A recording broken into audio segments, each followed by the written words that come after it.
Ողջույն։ Երբ մարդկանց հարցնում ենք, թե Հայաստանին ամենաշատը ինչ է պետք, առաջինը պատասխանում են խաղաղություն։ Դա առաջին տեղում է, հետո ուժեղ բանակ։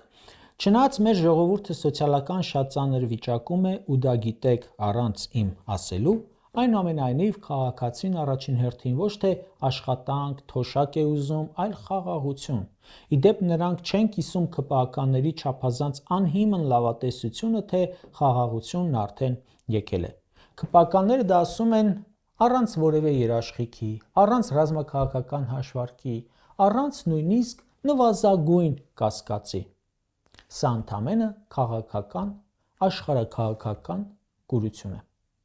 Այդ մարդիկ ժամանակակից աշխարհի միտումներին, փոփոխություններին, զարգացումներին բոլորովին հաղորդ չեն պատկերացնում ու չեն հասկանում, ինչ է տեղի ունենում։ Աշխարհը վերադարձել է կոպիտ ուժի լեզվին, իսկ սրանք ապրում են փաստաթղթերի պատրանքով։ Հանգիստ եղեք, ամեն ինչ կարգին է, խաղաղությունը եկել է, տակը թուղթ կա։ Երեկ տեղի ունեցավ խաղաղության խորհրդի հավաք։ Փաշինյանն էլ էր ստորագրում։ Լավ է հնչում, չէ՞, խաղաղության խորհուրդ, համաշխարհային։ Կազմակերպիչ Թրամփը, որը խաղաղության Նոբելյան մրցանակ է պահանջում, պնդելով, թե մի 350 հատ հակամարտություն է կարգավորել, հենց նա է վկայում խաղաղության խաբուսիկ-լիները։ Միայն հունվարի 3-ին Վենեսուելայի նախագահի առևանգման փաստը խառնում է ամբողջ աշխարհի խաղաղության, ուժի կիրառման, ինքնիշխանության խախտման եւ այլնի մասին պատկերացումները։ Մտնում են ամերիկյան հատուկ ջոկատայինները Վենեսուելա եւ պարզապես գերի վերցնում նախագահին, թքած ունենալով միջազգային իրավունքի վրա։ Պատմության մեջ եղել են նման մի քանի դեպք եւս, կեսը դարձյալ Ամերիկայի Միացյալ Նահանգների մասնակցությամբ։ 80-ականների վերջին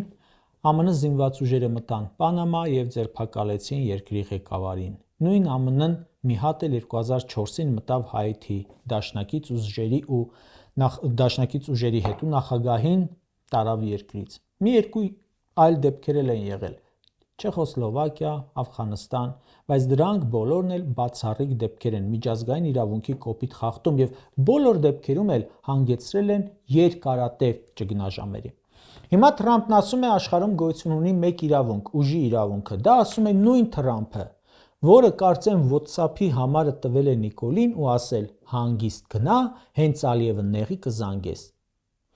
Պարապ գործերի մինիստր Վահագն Խաչատուրյանը 10 անգամ շնորհակալություն է հայտնում Ալիևին, որ օկուպացրեց Արցախը, 5000 զոհ տվեց, 10000-ից ավելի վիրավոր, 150,000 գաղթական ու ՔՊ-ին ազատեց Ղարաբաղից, որը Նիկոլը համարում էր վզին թոք։ Այդ նույն Ալիևը տարին նոր է սկսել, բայց արդեն 2 ելույթ ունեցել է այն մասին, որ միջազգային իրավունք, պայմանագիր, բան հիմարություն են եւ կարևորը ուժն է։ Ու հիմա Ալիևը զինում է իր բանակը ավելի ուժեղ, քան մինչև 2020 թվականներ։ Հիմա կողքի հարևանը ասում է. միջազգային իրավունք գոյություն չունի, իմ բանակը շարունակում է զինվել, որովհետև միակ իրավունքը ուժն է։ Այս կողքի հարևանն ասում է. միջազգային իրավունք, Ալմատի հռչակագիր, անկլավներ, սահմանազատում, բանակի կրճատում, առևտուր, Իրանցի պատ։ Հիմա դուք եզրակացրեք, թե ինչ կարող է լինել այդ հարևանի հետ, որը մենք ենք։ Այսինքն մի կողմում պետություն է, որը հայտարարում է ուժն է իրավունքը,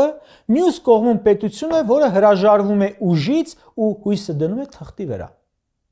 Ալիևը ուղիղ հաստատ է հղում, որ ցանկացած պահի, երբ իր համար հարմար պահ եղավ, դիմելու է ուժին։ Ալիևը հարցազրույցներում Հայաստանն անվանում է թշնամի, մի քանի անգամ ամեն հարցազրույցում։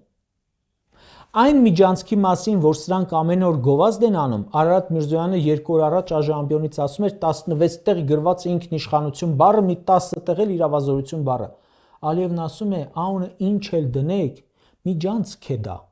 Ադրբեջանն ունենալու է անխոչնդոտ անցում, մեզ չեն հսկելու, ու այդ միջանցքը ցանկացած դեպքում ասում է բացվելու է, պետք եղավ ուժով։ Դա ասում է Նիկոլի հետ խաղաղություն նախաստորագրողը։ Ամեն ելույթում խոսում են սրանք ինքնիշխանությունից մի 10 անգամ։ Հայաստանի տարածքի մի քանի մեծ կտոր օկուպացրած Ալիևն ասում է Հայաստանի սահմաններ գոյություն չունեն, այդ կադաստրի թուղթ բան գոյություն չունի, քանի դեռ դրանք չենք ճանաչել։ Նիկոլը ճանաչել է Ադրբեջանի սահմանները, ներառյալ Արցախը, ներառյալ անկլավները։ Ալիևը միտեղ հայտարարած կա, որ Հայաստանից տարածքներ կան, որ հիմա տնօրինում է Ադրբեջանը, օկուպացրել է Ադրբեջանը։ Ալիևը մի անգամ գոնե հայտարարել է, որ դուրս են գալու Սև լճից։ Ալիևի ասած այն է, որ ինչը իր սրտով չեղավ, ուժով է անելու։ Եվ սա հարձակման մշտական ռիսկ է։ Նիկոլի արտաքին հետախուզության ծառայությունը այս ելույթներն ունենալով լավաշ հոդված է գրում, անունը դնում զեկույց, որտեղ ասում է Ադրբեջանից որևէ ռիսկ չկա։ 2026-ին խաղաղությունը ամրապնդվելու է, օգոստոսի 8-ի փաստաթղթից հետո ասում է ռազմական էսկալացիան անհնար է։ Սա ասում է Թրամփի հայտարարությունից հետո, որ փաստաթուղթ բան զրո է, կարևորը ուժն է։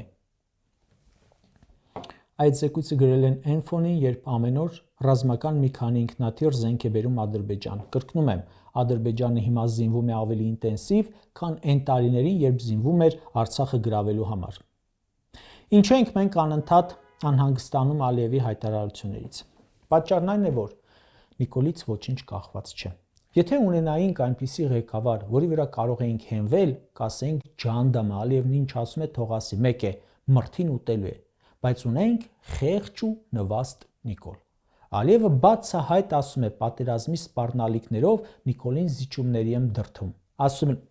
Ասել եմ, ցանկացած ճանապարհով կբացեմ միջանցք, վախեցրել եմ ու խթանել եմ, որ Նիկոլը որոշում կայացնի։ Ուժի սպառնալիքով, ուժն է իրավունքը, չունես ուժ, ուրեմն իրավունքներ էլ չունես։ Իսկ Հայաստանը ոչ զինվում է, Նիկոլի երեսից արդեն ոչ էլ ունի այնպիսի դաշնակից, որի վրա կարող է հենվել։ Այս խաղաղություն կոչվածը ամբողջ գործընթացը, այդ խաղաղություն կոչվածը իրականում բոլոր փուլերում տեղի ունեցել Հայաստանի հնազանդության պայմաններում։ Իրականում 2020 թվականից ի վեր Ղարաբաղի հարցում հայ-ադրբեջանական հարաբերություններում գոնե մի բան չեք գտնի, որ Հայաստանի հայ ժողովրդի սրտով է լուծվել։ Կարճ ասած,